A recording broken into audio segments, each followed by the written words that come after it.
وبعده تفرقا معصوما ولا تدع فينا شقيا ولا محروما. أعوذ بالله من الشيطان الرجيم. بسم الله الرحمن الرحيم. والعصر إن الإنسان لفي خسر إلا الذين آمنوا وعملوا الصالحات وتواصوا بالحق وتواصوا بالصبر. In the name of Allah subhanahu wa ta'ala, the most compassionate, the most merciful, all praise and thanks are due to Him, and peace and blessings be upon His beloved Prophet Muhammad sallallahu alayhi wa sallam. He who is guided by the will of Allah, no one can misguide him, and he who is misguided, no one can guide him except Allah subhanahu wa ta'ala. Alhamdulillah that Allah has chosen us to be from those who witness that there is no God but Allah and Muhammad is His messenger. Assalamu alaikum wa rahmatullahi wa barakatuh. تقبل طاعتكم. May Allah accept your deeds in Ramadan, and Eid Mubarak for all of you, inshallah.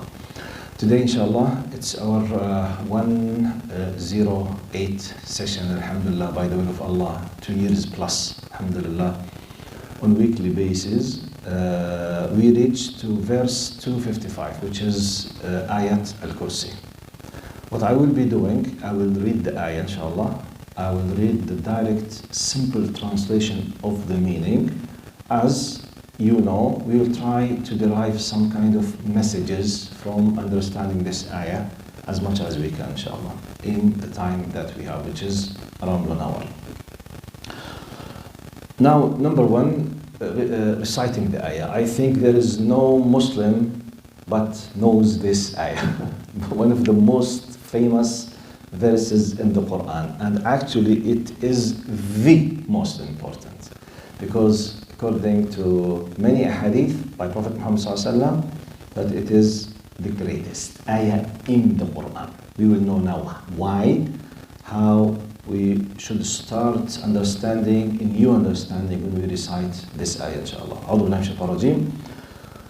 بسم الله الرحمن الرحيم. الله لا إله إلا هو الحي القيوم لا تأخذه سنة ولا نوم له ما في السماوات وما في الأرض من ذا الذي يشفع عنده إلا بإذنه يعلم ما بين أيديهم وما خلفهم ولا يحيطون بشيء من علمه إلا بما شاء وسع كرسيه السماوات والأرض ولا يؤوده حفظهما وهو العلي العظيم.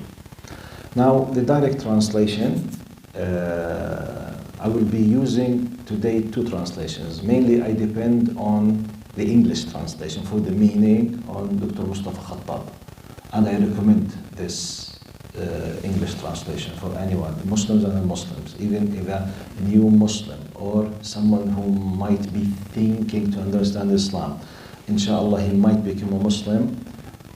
I recommend reading the translation of the meaning by Dr. Mustafa Khattab. And today I might be using some kind of details from Al-Mawdudi as well, which is Tafhim al-Quran. Now, the direct translation. Allah, there is no God worthy of worship except Him, the ever-living Al-Hayy, all-sustaining Al-Qayyum. Each word, even though I'm reading the direct, simple translation, I will go back and we will deal with each term, the meaning. Because keep in your mind, English language is very, very, very poor language when it comes to translate from Arabic. It kills the meaning. The one who understands Arabic, understand not just as an Arab who says marhaba habibi kayfak and that's it. No. I mean understood Islamic studies based on deep knowledge of Arabic language. Understand the sarf and nahwa and the grammar and the rhetoric and the balagha and the bayan and the sarf deeply. He realizes how poor English is and how do we suffer really sometimes too, because it's a very rich language, very deep language. It's enough for anyone to know that Allah has chosen this language to reveal the final book, which is the mu'jiza, the miracle of Muhammad ﷺ and the final religion. So just the fact that Allah decided to let His final message to humanity till the day of judgment be in this language in itself gives you an idea. Now, if you are expert in the two languages, you will realize what I will say. However, that's why sometimes we don't just read the translation, we need to explore a very rich meaning. So, the ever-living, all-sustaining, neither drowsiness nor sleep overtakes him. لا تأخذه سنة ولا نوم. To him belongs whatever is in the heavens and whatever is on the earth. Who could possibly intercede with him without his permission? This refers to what we call the intercession, الشفاعة, because it's part of our aqidah that there is a concept of intercession in the day of judgment. A shaheed, for example, the martyr, will be given the permission to intercede, to ask forgiveness for a number of his family. Prophet Muhammad ﷺ will intercede, will be given the permission for his ummah to start. So Allah subhanahu wa ta'ala says, من ذا الذي, who could possibly intercede with him without his permission? The fact that you will be allowed to be acting in the intercession area, it's just by his permission. قال, he fully knows what is ahead of them and what is behind them, which means he knows everything, the past, the present, and the future. But no one can grasp any of his knowledge except what he wills to reveal. No one. This replies to a lot of claims by some people who claims that they know the ghaib, okay? No prophet could ever have had any kind of knowledge except by revelation. So when they speak, any prophet, Prophet Muhammad or any other prophet, when they spoke about what we called them prophecies, nubu'at, okay?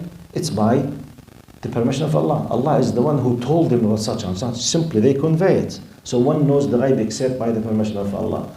That's why anyone who claims that depending on looking at the stars and the skies and such, علم الفلك بالإنجليزي شو هو؟ Astronomy? Astrology. Okay, Jazakallah khair. You know, because some people, they claim that actually either they are magicians or just fortune tellers, or they deal with jinn or whatever. They're committing some kind of kufr acts, okay, regardless what is it, many types. So they claim sometimes by looking to, you know, to what we call ilm al-falak or al-nujum, when they say the astrology was okay, depending on that, the movement of this, that, what will happen to you 5 years later and 3 months and 10 days and 5 hours, ooh, wow, you will such and such. والأهبل بيصدق. You know أهبل? Untranslatable, okay. Some idiots, they do believe this, unfortunately. And they go and pay money to listen to these things, and they trust in it.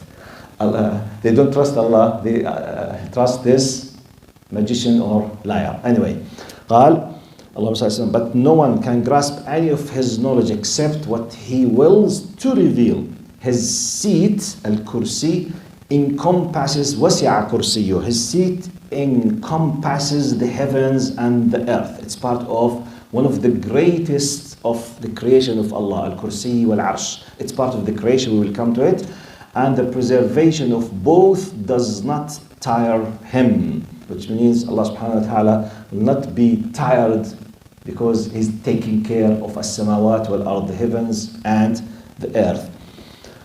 And the preservation of both does not tire him, for he is the most high, the greatest. طيب. Now, then next ayah, لا إكراه في الدين قد تبين الرشد من الغي فمن يكفر بالطاغوت ويؤمن بالله فقد استمسك بالعروة الوثقى لا انفصام لها والله سميع عليم. Let there be no compulsion in religion, for the truth, and this is a very important ayah, لا إكراه في الدين, because some people, they keep claiming to let the people be away from Islam or loving Islam or to be close from Islam. Islam was spread by force. This is one of the great lies against Islam and Muslims. And the historical fact and the actual reality tells you that this is a lie.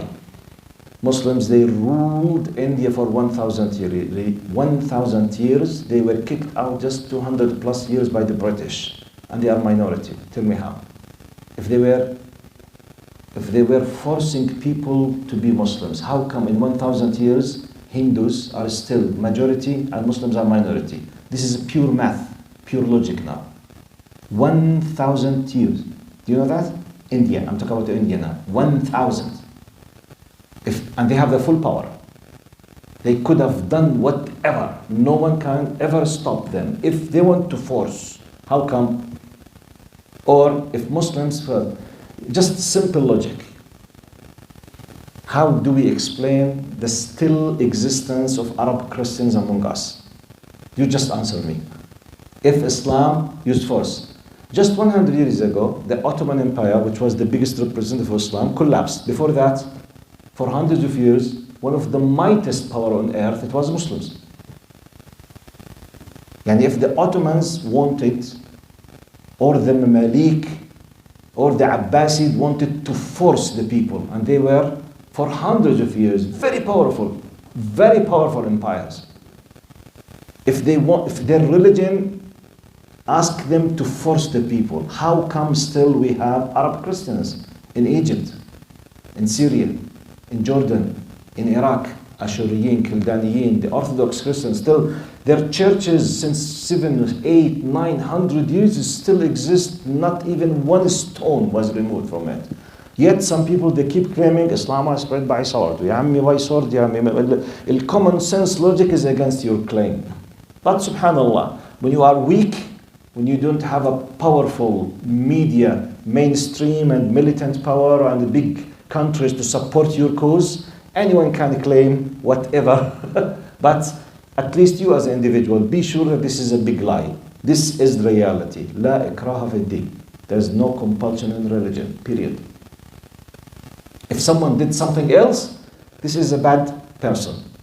No one has the right to say, even if a ruler in the history did such and such. Okay, zalim, wrongdoer, period. Now, how many countries they claim they are defending human rights and they have inside them bad people, evil people, they go against the law. Do we have this or not? Yes, they say, oh, they don't represent us, we are sorry. Okay, the same thing. This is the law, and we have bad people in the history. Well, what's the problem? Yes, it happens. True or false?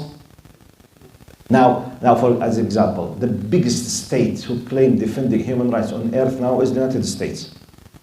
Okay, they have much more human rights measurements than many, at least Arab Muslim countries. This is reality, comparing with regimes, not individuals.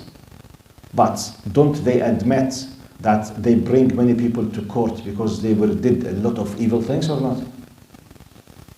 No one says they represent the whole American civilization. They represent themselves as evil people. Close the file, Habibi, period. Khalas. The same thing, used the same way when someone tells you, you know, in the Islamic history, such and such did something. Okay, wrongdoer. According to the text, according to the rulings, according to the teachings, it was not.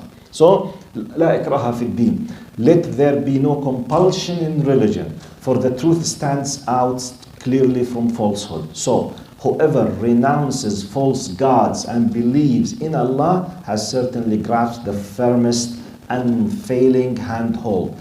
And Allah is all hearing, all knowing. Right. Now this is two verses connected together. Allahu la ilaha illa huwa al-hayyul qayyum. Let's see. This ayah is known as the greatest ayah in the Quran because it covers every basic need has to do to believe in Allah subhanahu wa ta'ala, the most important. The most important, what we call asma wa sifat, you know, the names and the attributes of Allah subhanahu wa ta'ala that you as a person need to know them if you believe in Him. It covers the most important, which is, we say, the major big attributes, which include other attributes inside it. And Allah subhanahu wa ta'ala, one of the beautiful things in our religion, in Islam, Allah did not leave the area or the space open for anyone to use his own ijtihad, his own mental efforts to discover who is Allah. No. Okay? How Allah operates the world, or what does Allah want? Allah made it very clear in the Quran. He introduces Himself by His way. He spoke about Himself and He decided to let us know something about Him and to worship Him by what He revealed to us and to address him as he introduced himself to us. Okay? Now this ayah is one of the greatest. According to many hadith sahiha, let's know about the greatness of this ayah. One of them قال إذا أوى أحدكم إلى فراشه فقرأ آية الكرسي ما يزال أو لا يزال عليه ملك من الله يحرسه حتى يصبح. This is a sahih hadith, and wallahi, as we say, it has been experienced by millions, and it's true, which is the meaning of the hadith. Sound hadith, that when you go to sleep, if you read Ayatul Kursi with the intention and you believe that it is the word of Allah subhanahu wa ta'ala and you are seeking refuge by Allah, be sure that you will be protected from the whispering and the bad influence of the shaitan till you wake up inshallah to the fajr. And believe it or not, I started when I was taught this ayah exactly 40 years ago. Wallahi, I used to have a lot of dreams. When I started reading it, wallahi, like magic, halal magic, okay, no problem. Wallahi, and the night that I forget, you can't imagine what will happen in my mind. Because you need to know, the only way that shaitan or shayateen in general, okay, the jinn of the shayateen, they can make troubles to us through the whispering into our minds. And one of the top, let's say, and best times for them to play this dirty game with us when we go to sleep. When you go to sleep, you are not conscious, you're subconscious. Somehow, Mr. Iblis has an access to the only access that he has, which is طبعا إن كيد الشيطان كان ضعيفا وقال الشيطان لما قضي الأمر إن الله وعدكم وعد الحق ووعدتكم فأخلفتكم وما كان لي عليكم من سلطان إلا أن دعوتكم. Shaitan can call me, can whisper to me, can keep sending messages to me, but he can't force me. Okay? So I need to protect myself. It's like, for example, like a very bad, evil friend of yours at the public school. You know he's a very bad. And he keeps trying to open with you the topic of why not to try some drugs or to go and to do some haram things. Okay? Now, don't say, no, I will not be influenced. Let him speak. La habibillah. Don't walk with him. Just don't be with him. Close the file. Because you never know at what time of weakness point this evil person will hit you. You don't know. And it happened. I know many stories about people who used to be far from Allah. I'm making analogy now, just to know the influence of the shaitan on us. So I will be making the example on shayateen al-ins. Because Allah said, شياطين الإنس والجن يوحي بعضهم لبعض إلى بعض زخرف القول غرورا. The word shaitan basically from the word shatana, which means to go away of the straight path. It's a description, it's a title. The proper name of the head of the shayateen is Iblis. It's like the name of the head of the human beings is Adam. So Iblis versus Adam, the offspring of Adam alayhi salam, the human beings, Bani Adam, it's us. The offspring of Iblis are the jinn. Okay? Those jinn, some of them, they are believers and Muslims. قُلْ أُوحِيَ إِلَيَّ أَنَّهُ اسْتَمَعَ نَفَرٌ مِنَ الْجِنِّ فَقَالُوا إِنَّا سَمِعْنَا. The end of that, we know that we have some Muslims jinn. We don't forget them now. They are living in their world. Yeah. The majority of them, they are kuffar, from descendantship of Iblis. Now, the word shaitan, when it's used with the article al-ta'rif, ash-shaytan, we are talking about Iblis. When we say shaytan, shayateen, we are using this word in Arabic to describe anyone from the jinn or the human beings who do evil things and follow the steps of Iblis. That's why Allah said in the Quran, shayateen al-insi wal-jinn. Yuhi ba'duhum, yuhi, which means They have a mutual influence. What? Yes. Don't we have evil people? Sometimes when you do what they are doing, and you are witnessing part of it now. When you see what they are doing, you feel as if they had signed an agreement with Iblis, and sometimes they are giving training courses for Iblis. Or all the time they are with him. So reading this ayah will protect your mind, your soul, your heart, your dreams from this kind of bad influence of the shaitan. Now, this ayah, as I told you, according to ulama of Islam and according to the Sahih Hadith, is the greatest ayah in the Quran. Why? Because it talks about monotheism, tawheed, the oneness of Allah subhanahu wa ta'ala. It gives you the most important description of Allah subhanahu wa ta'ala as the only God who deserves to be worshipped. Now, academically, when we in general want to explain for the students and universities what we call tawheed, we use some kind of academic terminology, such as maybe some of you are familiar with it. We use tawheed uluhiyya, tawheed rububiyyah, tawheed asma wa sifat. In this specific terminology, it's not mentioned in the Quran or the Sunnah. It's just like a technical, practical description to make it easy to talk about tawheed. So I want just to convey to you quickly, then we link with the ayat. Now, when we say tawheed, which is oneness of Allah, the old classical English terminology is monotheism. Okay? Monotheism, which means tawheed. Now, the first message, please don't fall into the trap of thinking that tawheed means to believe that Allah is one and that's it. No. And by the way, we and Jews, we believe that Allah is one. Is the problem finished? Is it finished? Khalas? No. Now, or even Allah is the creator. Many mushrikeen, they believe that Allah is the creator. What? Yes. We need to know that. We need to understand that when we say tawheed, we are not just talking about the number one. No. It's a package. It's a huge concept. Includes 3 main areas. Okay? But what is the proof now? Look, Allah, when He described the group of the Meccans, the mushrikeen at Mecca, وَلَئِن سَأَلْتَهُمْ مَنْ خَلَقَ السَّمَاوَاتِ وَالْأَرْضِ لَيَقُولُنَّ اللَّهِ.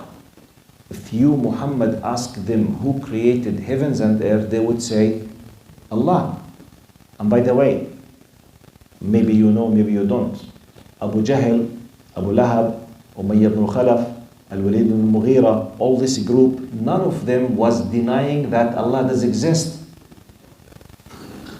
And they used to use the word Allah. They used to swear by Allah. Wallahi wa tallahi wa billahi. They were not atheists. They were not deniers for the existence of the Khaliq, but they are mushrikeen and kuffar. You will know now why.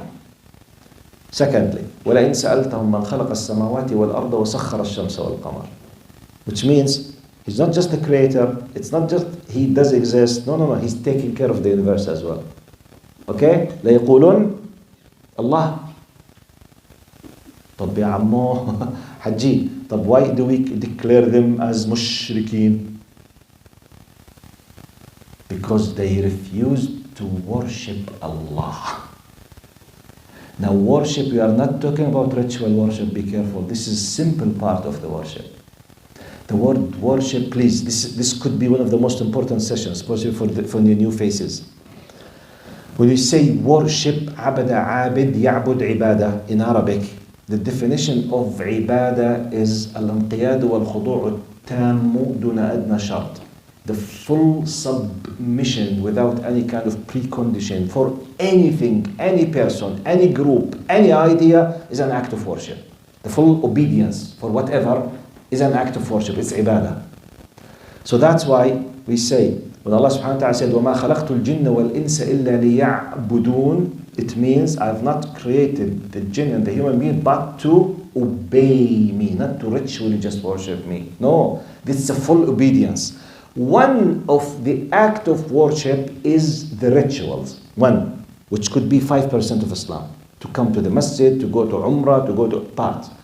The idea when you say ibadah la ya'bud, which means he refuses to worship Allah, does not mean he refuses just to come to masjid 5 times prayers. No. He refuses to give Allah what he deserves as the one who gives the legislation and who decides what is haram and halal and what is right and what is wrong, and to submit himself to his will. That's why, I repeat, Abu Jahl, Abu Lahab, Al-Walid al-Mughira, Umayyah ibn Khalaf, all of these big leaders of kuffar, none of them denied the existence of Allah or even Allah is Ar-Razzaq. They said, وَمَا نَعْبُدُهُمْ, the statues, the asnam, the idols, إِلَّا لِيُقَرِّبُونَ إِلَى اللَّهِ زُلْفَى. We know that Allah does exist. Hey Muhammad, don't accuse us that you are non-believers. You believe in your God. But we worship these things just to help us, to facilitate, our way to the Creator, which is shirk and kufr as well. So what's the idea? The idea, full obedience in every single aspect of your life. In some terminology, they use the word al-hakimiyya. Hakimiyya, which means liman al-hukum. Who has the authority to decide what is right and what is wrong, what is good and what is bad. This is the core point, by the way. The core point of Tawheed. Not just the philosophical things, to believe that Allah does exist. Hooray, mashallah, he's a believer. No, habibi, no. Wallah, you need to know that. Because many of us might be misled with this. When you sit with someone, but I believe that Allah is mahabba. Nice, good. And I believe that Allah, okay. This Allah that you believe asks you to do such and such. Sorry, I don't allow anyone to interfere in my business. This is kufr. Wallahi, this is kufr. Wallahi, tallahi, billahi, that this is kufr.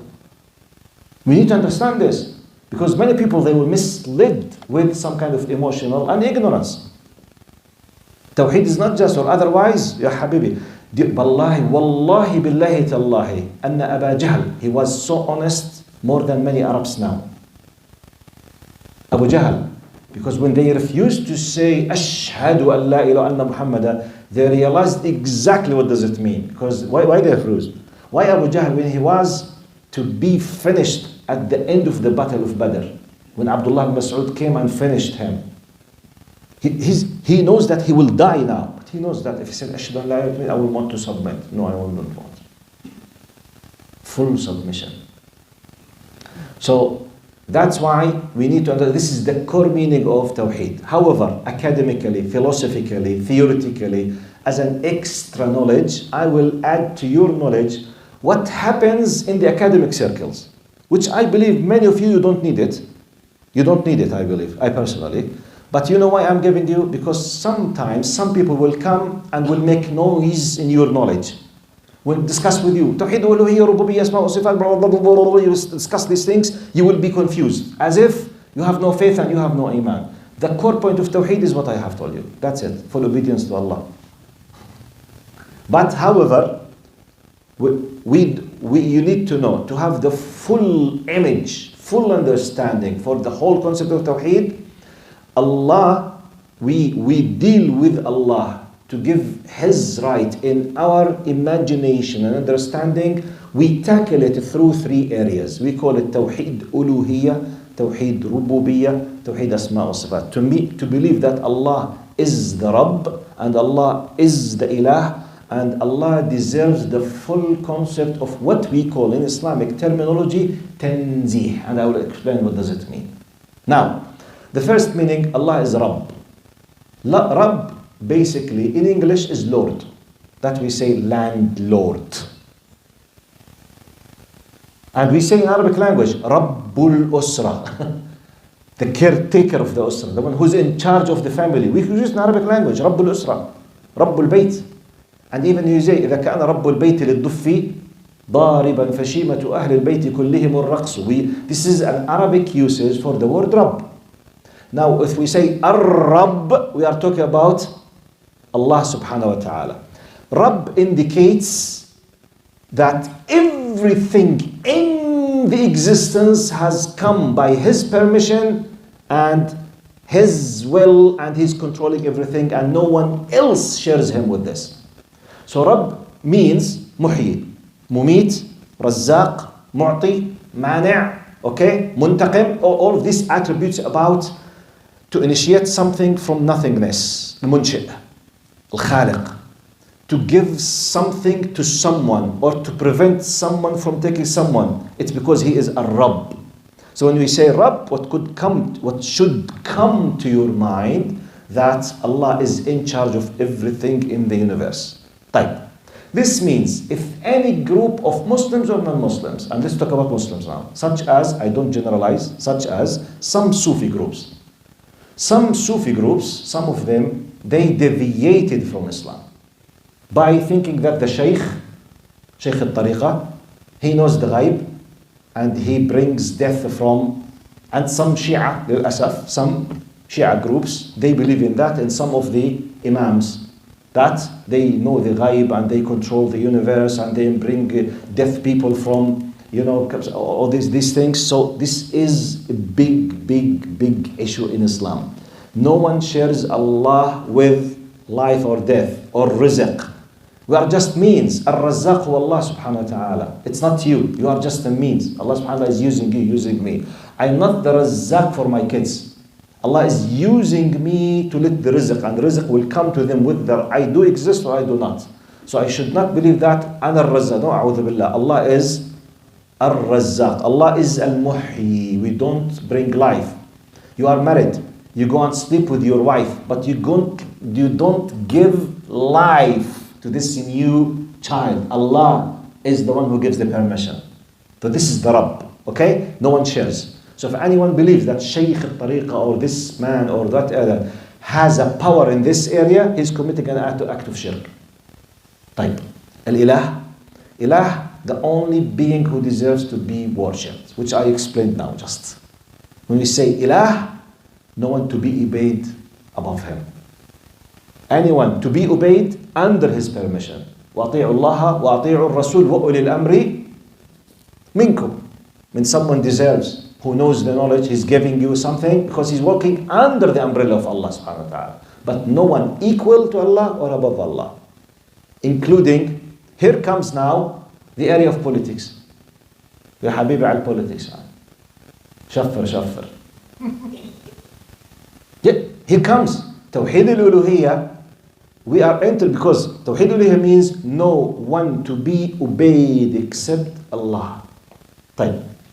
Technically, practically, how many Muslims, Arabs and non-Arabs, they put their kings, leader, parties, watan, groups, whatever, just name them, okay, Hizb al-Ba'ath, Hizb al-whatever, they put it above Allah. Technically, practically, how many of them? For example, Hizb al-Ba'ath Suri, I heard from many people. For me, it became ijma', ijma' consensus, that many people, they use it, not from the age of those who are 30s and 40s and 50s. They used to repeat at school, آمنت بالبعث حزب البعث ربا لا شريك له وبالعروبة دينا ما له من ثانٍ. This is part of their slogans. I believe in the party of Al-Ba'th, the Renaissance. رَبًّا لَا شَرِيكَ لَهُ, as my Lord has no partner. This is part of their slogans. Pure shirk. Pure, direct. يعني قلت إخوان المصريين مؤشرة كده. Pure shirk مؤشر. يعني you need to put no effort to understand it. It's a pure shirk directly. آمنت بالبعث ربا لا شريك له وبالعروبة دينا ما له من ثانٍ. And I believe in the national Arabism or the nationality of Arabs as a religion has no other partner. My religion is my nationality and my Rabb is my party. When you see this, do you need more explanation? And it was based on the idea of Marxism, which is part of communism. I'm just giving an idea. The idea would come to politics, which means technically, those people, they are saying what? They are saying technically to Allah, we don't care what you want from us. We care what we want to say or we want to do. So we need to understand. When we speak about Allahu la ilaha, it's not just we are chanting a nice religious spiritual song. No. It has a great meaning. We say الله لا إله إلا هو الحي القيوم لا تأخذه سنة ولا نوم له ما في السماوات له. Everything belongs to him. He is the one who is in charge. He's the creator, and he has the only one who has the full right to be obeyed. لا تأخذ سنة ولا نوم له ما في السماوات والأرض من ذا الذي يشفع عنده إلا بإذنه يعلم ما بين أيديهم وما خلفهم ولا يحيطون بشيء من علمه إلا بما شاء وسع كرسيه about his greatness. This is the first and second message. Now, let's go to اللهم صل على سيدنا محمد. The third one, sorry. I told you توحيد ربوبية, توحيد ألوهية, and توحيد أسماء وصفات. توحيد أسماء وصفات, this is a very sensitive area. Because Muslims during the history, they had a lot of fight inside this area. I ask Allah not to let me be part of this fight. But there is حق العلم sometimes, just to make it as much as simple as I can. And I wish if I'm able to speak in Arabic, because it's a very, very sensitive, tough topic to decide it. Not because it's tough, because of the historical accumulation between some groups of Muslims. May Allah forgive many of them. Now, the idea. Tawheed al-Asma' wal-Sifat basically is based on the idea of Tanzih. Tanzih is a pure Islamic terminology. By the way, no translation. But if I want to translate it, now I will explain to you the meaning of Tanzih. Tanzih could be translated with one of terminology, which is the glorification of Allah, to glorify Allah. Now, Tanzih means to believe that Allah is above any possible understanding of shortage, of weakness, okay, that could ever come to your mind. Allah subhanahu wa ta'ala is above all kind of defects that we know for the human creation. Allah is above. Munazzah, which means He is not like them. The best ayah to help you to understand the tanzih, that Allah is glorified, Allah is above, Allah is al-ali, Allah is laysa kamithlihi shay. This is the most important ayah. Laysa kamithlihi shay. Look, what does it mean? Now, if you want to translate it in a very simple way, we will say there is nothing like him. This is the simple translation. If you want to go for a little bit more deep, there is nothing like the likeness of him. ليس كمثله شيء. But what does it mean? It means Allah subhanahu wa ta'ala is telling us the following. Allah subhanahu wa ta'ala is creator and everything else is creation. No comparable. Don't compare. Okay? Even for whatever reason, theoretically, imagine that you were able to find something could be like him. There is nothing like this likeness in the creation. It's a rhetorical Arabic style, uslub balaghi, to give you the top level of affirmation, of confirmation that this thing is impossible. Nothing like him. But what does this mean? Whatever could come to you of likeness of Allah, just delete it from your mind. Because He said, لَيْسَ كَمِثْلِهِ شَيْءٍ. But why? Let me give you the core point now. Why we are not allowed to accept the possibility that anything could be like Allah? Practically, this is the meaning. This is the reason. The reason that Allah has created everything in the universe on the base of defects and weakness. He Himself is As-Samad Al-Qayyum. What does it mean? You need to understand this terminology. Al-Qayyum and As-Samad, this both means قائم بنفسه غير المحتاج لغيره. He stands by himself, depending on himself, and he is in need for anyone else. This is the meaning of Qayyum and As-Samad. قائم بذاته. Everything else needs what? Something else to depend on. in the creation, which means it was created to show the greatness of the Creator. Or otherwise, it will be a similarity between the Creator and the creation. For example, we are part of the great, let's say, segments or parts of the creation of Allah subhanahu wa ta'ala. We, the human beings, we are one of the great secrets of the creation. We are much better than the dust or the trees or something. Allah subhanahu wa ta'ala gave it time. How many defects points we have in our existence compared with Allah subhanahu wa ta'ala? Yalla, let's count. Can we live without oxygen? So are we dependent or independent? Weakness, shortage. Can we live the first stage of our lives without being breastfed? No milk, no life. Go to death. Weakness, shortage. Weakness and shortage. Allah subhanahu wa ta'ala is not. Huh?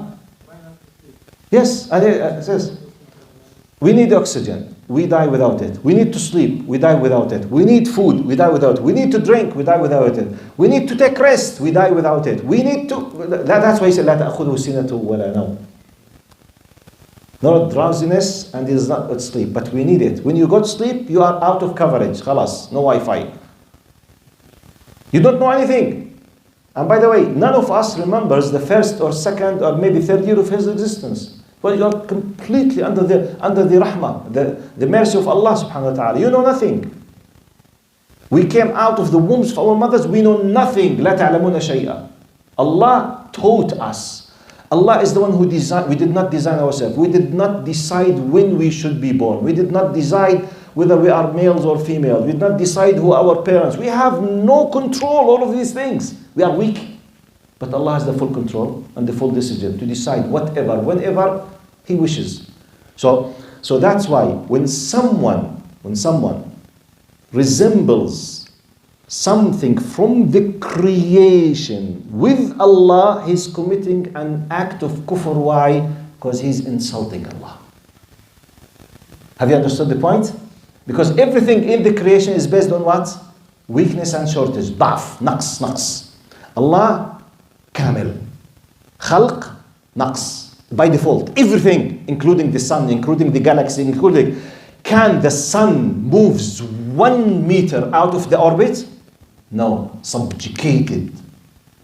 But no one can subjugate Allah. الشمس خاضعة. Allah ليس خاضع. Not to anyone or any power. I'm giving you just some aspects why it's important to understand the concept of tanzih. So Tawheed Asma Sifat is not just to speak philosophically to do takfir or something. No. It means don't resemble Allah with anything, because if you do so, as if you are insulting Allah.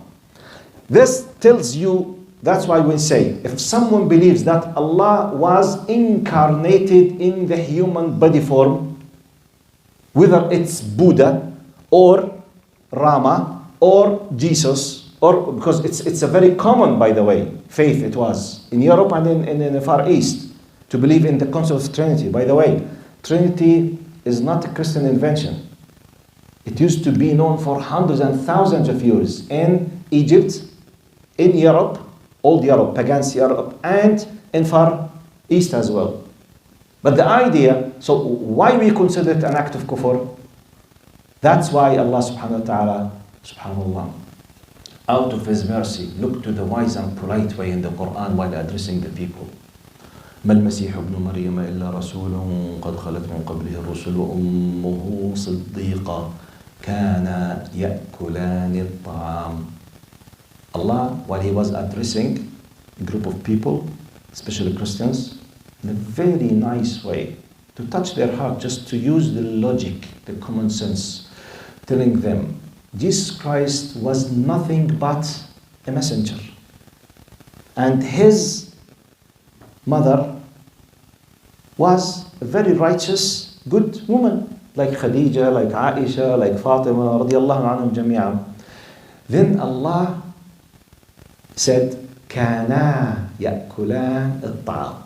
This is a high, stylish Arabic way to express. كَانَا يَأْكُلَانِ الطَّعَامِ literally means they used to eat food.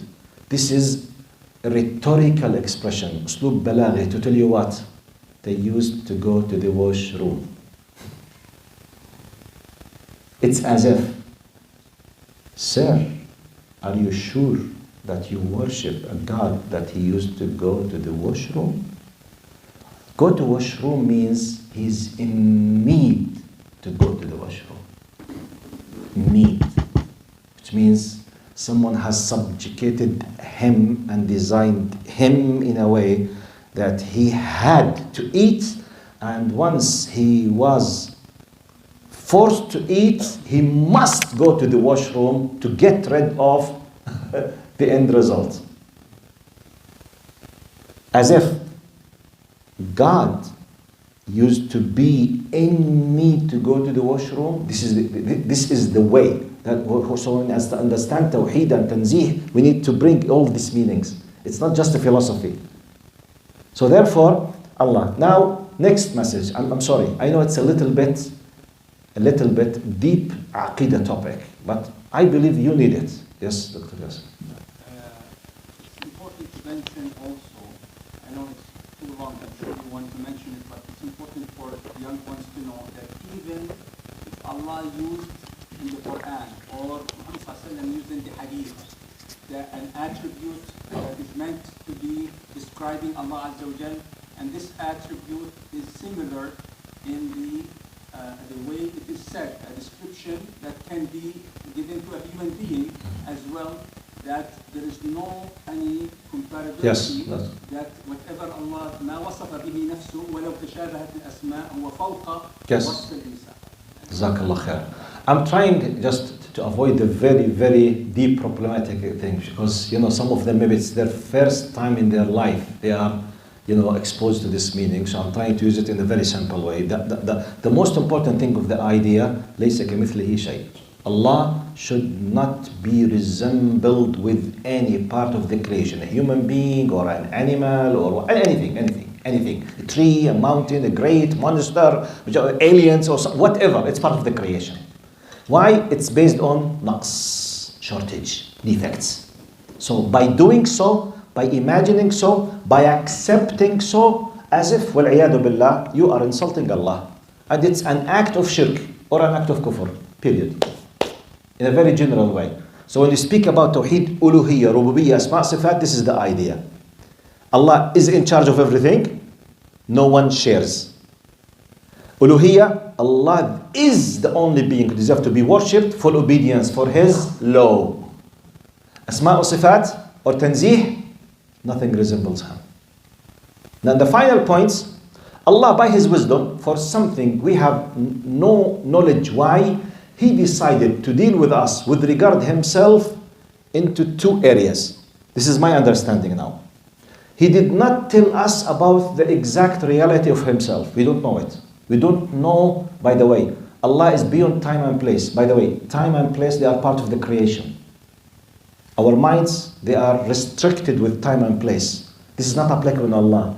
Allah is not subjugated under the time frame.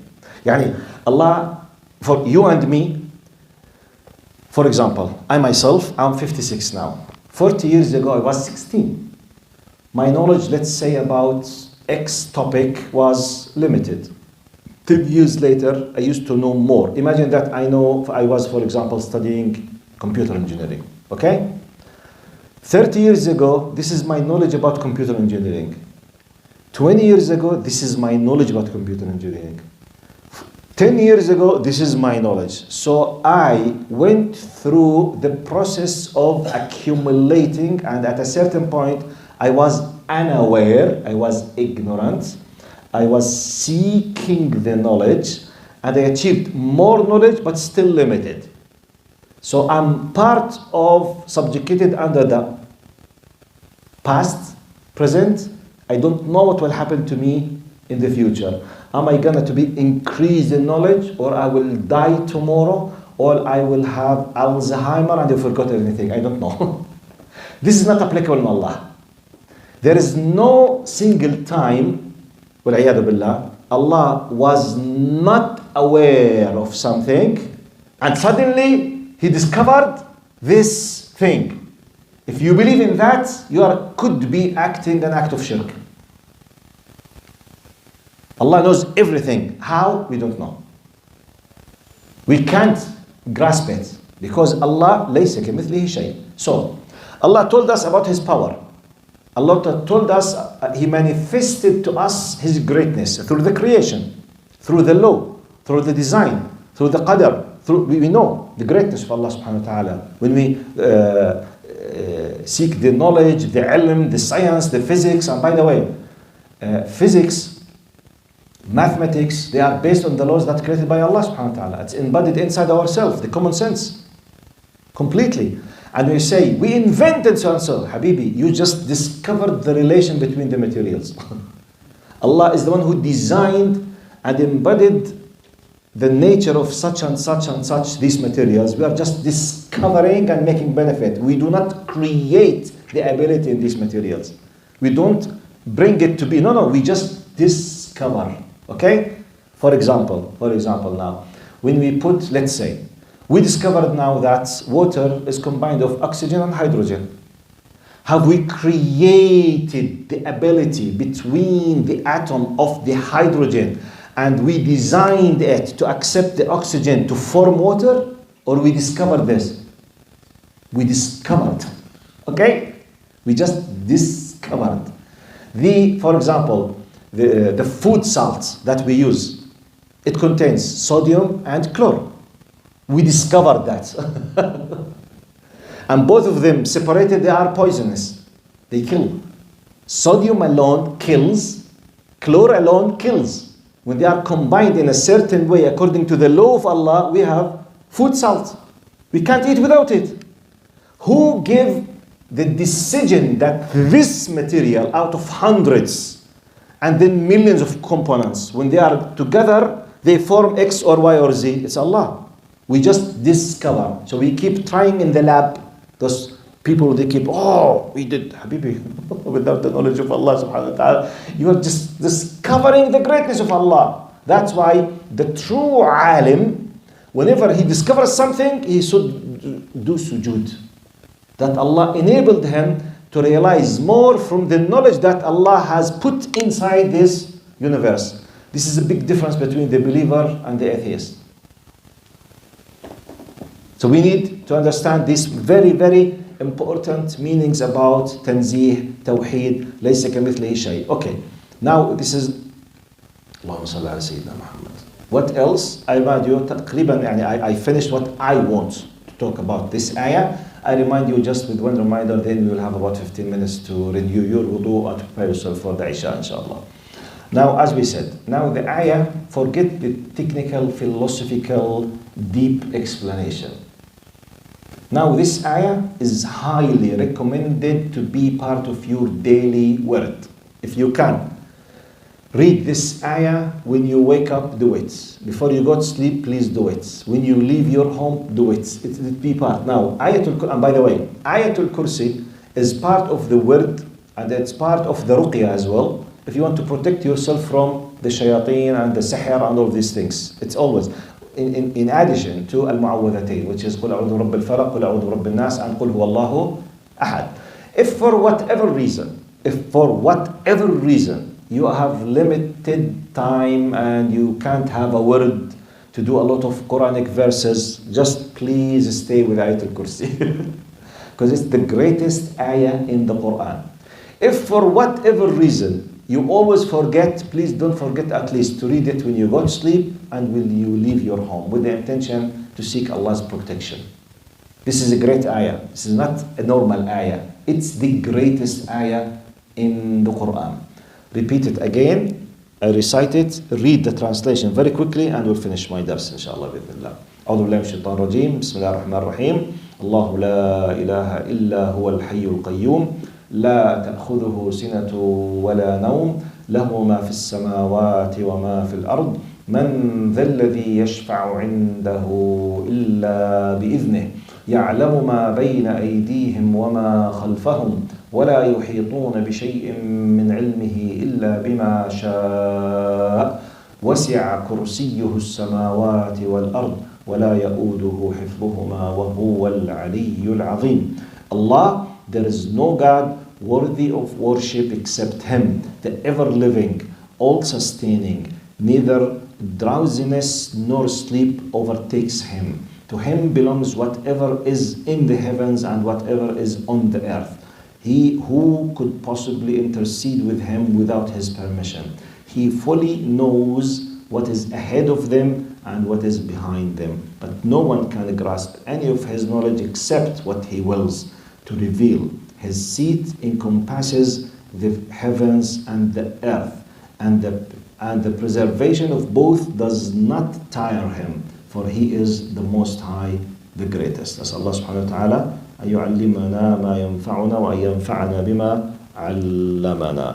If anyone would like to ask a question or one or two questions very quickly in 2-3 minutes, otherwise I will stop and we will raise the adhan, inshallah. تفضل أخي. Yes. If you can speak as loud as you can.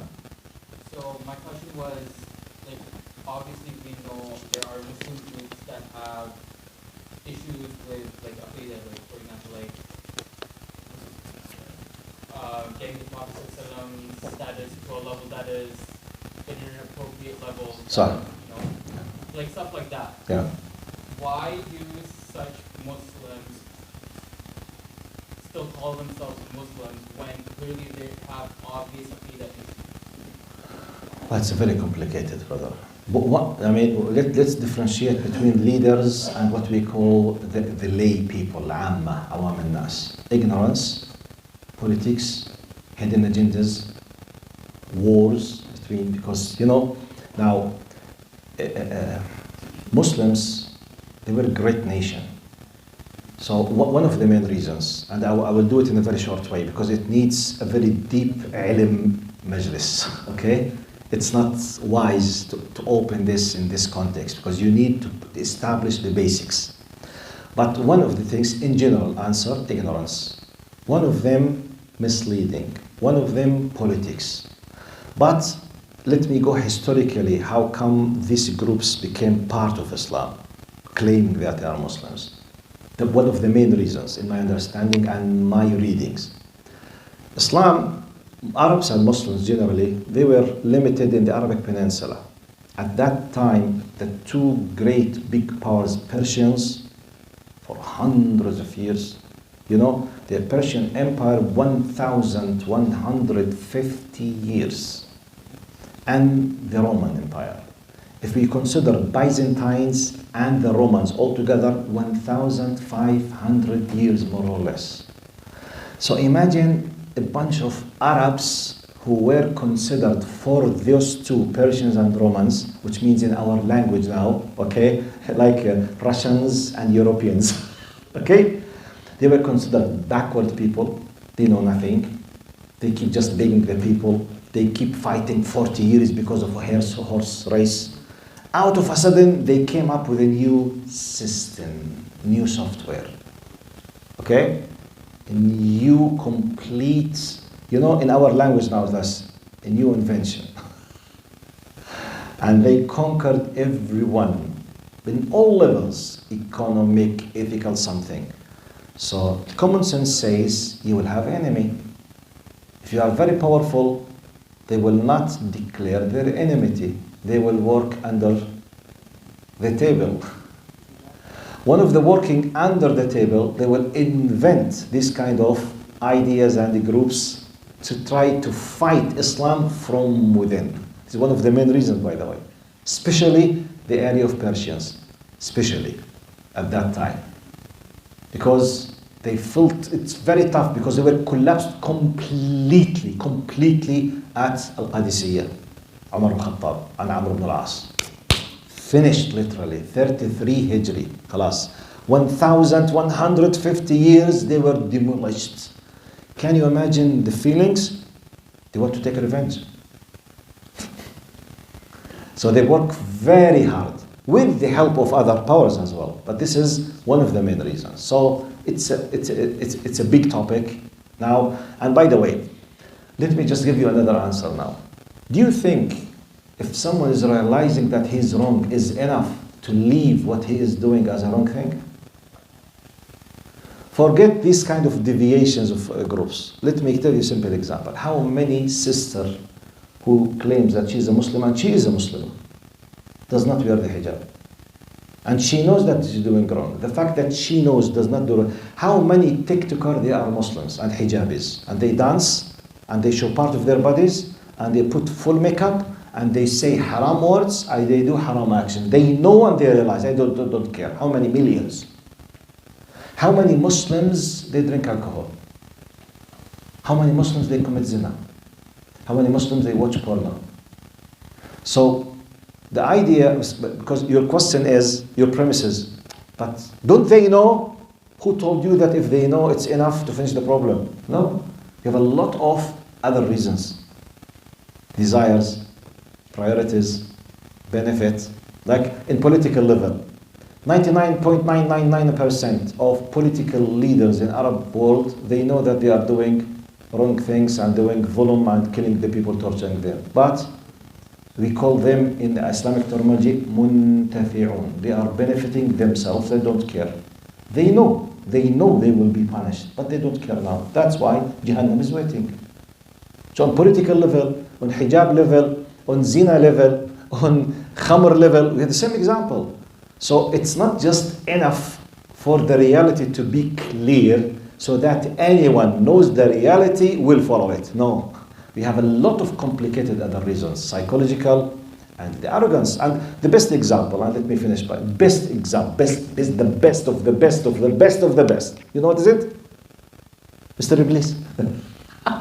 Mr. Iblis. Mr. Iblis, he was an eyewitness of the creation. He was not facing any trouble with the idea of ilm al-ghayb. For us, we are tested with al-ghayb, by the way. It's part of our test. ألف لام ميم ذلك الكتاب لا ريب فيه هدى للمتقين الذين يؤمنون بالغيب. Part of our test to believe in the ghaib.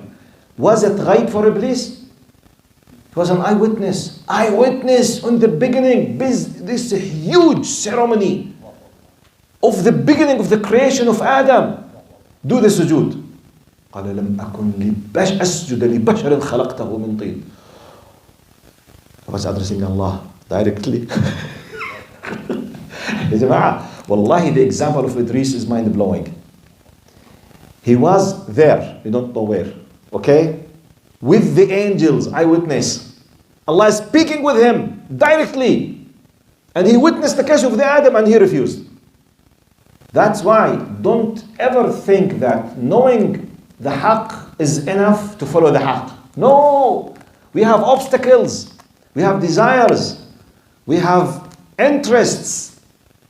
We want to benefit. This is reality. Many of us, we know the haqq, but for other reasons, we want to benefit, we want to empower ourselves, we want to support, we want to take revenge, we lie, we commit, we change, we twist, we do something. So so what about others? Hatred and history in addition. So it's not a big deal. I mean, it's very normal. Not acceptable, but you can understand why it happens. Wallahu a'lam. Jazakum Allah khair. طيب, let's do the اللهم صل على سيدنا محمد, the adhan, and to pray the Isha, inshallah. Assalamu alaikum wa rahmatullahi wa barakatuh. See you next Monday with Sirah, inshallah.